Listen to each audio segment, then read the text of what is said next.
There's been a watermill here on the River Cam at Hinxton for almost 1,000 years. The mill site was mentioned in the Domesday Book in 1085, but the current building, although saved from demolition in the 1980s, is now in need of more work to stop it deteriorating again.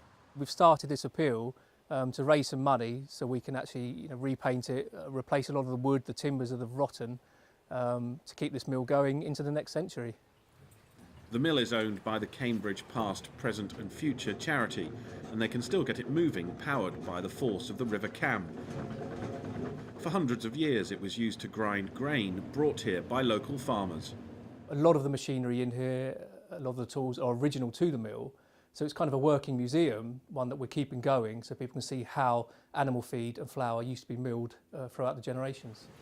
Hinxton Mill is unusual because where you'd expect to find a large water wheel, there is instead a more efficient turbine that was installed in 1913. It was a working mill up until 1955, and then for almost 30 years it was derelict and falling into disrepair until in 1984 it was acquired by the charity Cambridge Past, Present and Future, who spent 2 years doing it up and then opened it for visitors. Sue Elliott now lives in the miller's cottage next door and is also a volunteer guide when the mill is open for visitors on 6 Sundays between May and October.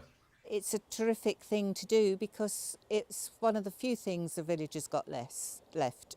We'd have no school, no shops, no post office. We've got the watermill and the church. So far they've raised £7,000 of the 11 they need to keep the cogs turning here at this historic watermill. Stuart Leiths, ITV News, Hinxton near Cambridge.